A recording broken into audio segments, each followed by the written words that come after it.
दोस्तों ये वीडियो एक लम्हा फिक्रिया है। कुछ अर्सा पहले मैं एक वीडियो इंटरव्यू देख रहा था। एक गैर मुस्लिम खातून 3 ऐसी खातून का इंटरव्यू कर रही थी जिन्हें इस्लाम कबूल किए 10 साल से ज्यादा अरसा हो चुका था। इंटरव्यू के दौरान उसने एक इंतहाई अहम सवाल किया।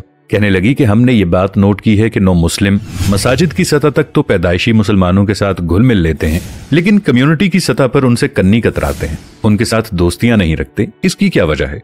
उन खातीन ने मिलजुल कर जो जवाब दिया वो दिल दहला देने वाला था और ये हम सब के लिए लम्हा फिक्रिया है। उसने कहा, जी हाँ ऐसा ही है और इसकी बहुत गहरी वजूहात हैं।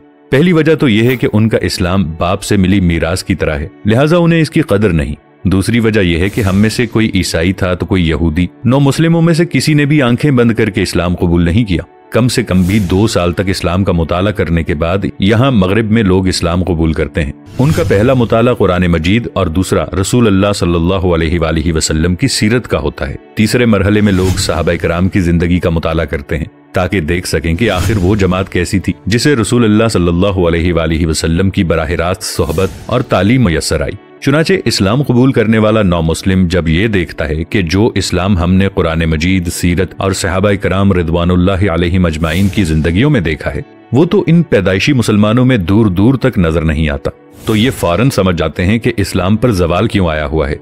9 मुस्लिमों में से कई ऐसे हैं जिन्होंने हॉलीवुड की फिल्म इंडस्ट्री, म्यूजिक और फैशन इंडस्ट्री के करियर को इस्लाम पर कुर्बान किया है, क्योंकि हम इसके कल्चर और आमदनी दोनों को हराम समझते हैं। मगर ये पैदाइशी मुसलमान तो यहाँ मगरिब में नाइट क्लब्स में नाच रहे हैं। ये कैसी मुसलमानी है? इससे भी ज्यादा अफसोस की बात यह है कि आप किसी भी 9 मुस्लिम का कुरान मजीद से मुतालिक इंटरव्यू कर सकती हैं। वो आपको बता देगा कि कुरान मजीद के किन किन मकामात और तालीमात ने दौरान मुताला सबसे ज्यादा उन्हें मुतासिर किया।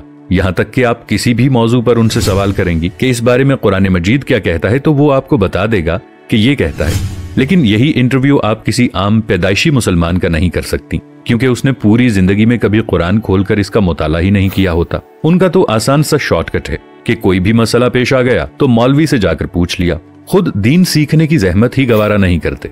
फिर उनमें से एक ने कहा, क्या आप यकीन करेंगी कि एक पैदाइशी मुसलमान दोस्त ने मुझे ये समझाने के लिए एड़ी चोटी का जोर लगाया कि इस्लाम में चेहरा छुपाना जरूरी नहीं है, लिहाजा तुम निकाब न किया करो। इंटरव्यू करने वाली ने पूछा, क्या चेहरा छुपाना जरूरी है? वो बोली, देखिए इस सवाल का सोर्स ढूंढना चाहिए।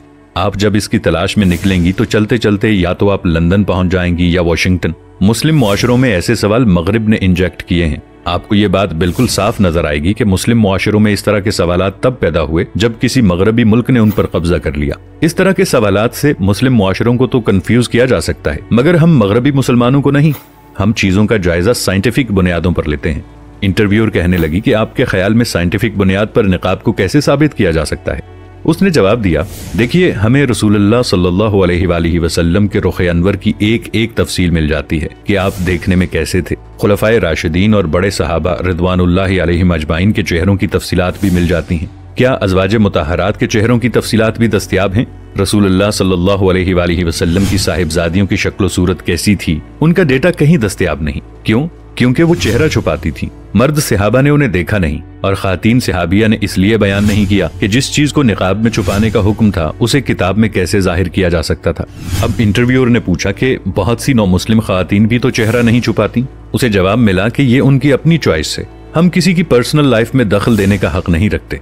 नाजरीन, हम यही कह सकते हैं कि नौ मुस्लिम लोग हिदायत याफ्ता लोगों की जमात है। ये सहाबा कराम रिदवानुल्लाहि अलैहिम अजमाइन की तरह हक की तलाश में निकले और इस्लाम तक पहुंचे। सो उनकी कमिटमेंट भी किसी और ही लेवल की है और हम पैदाइशी मुसलमान तो वाकई बाप की मीरास पर इतरा रहे हैं, जबकि अपनी जाती दीनी कमाई कोई भी नहीं। लिहाजा इतना दीन सीखना तो हम सब पर फर्ज है कि हम इस्लाम के मुताबिक जिंदगी को गुजार सकें। वीडियो पसंद आए तो इसे लाइक और शेयर जरूर कीजिएगा। कमेंट्स में अपनी राय का इजहार भी जरूर कीजिएगा। मिलेंगे नई वीडियो के साथ, तब तक के लिए अल्लाह निगहबान।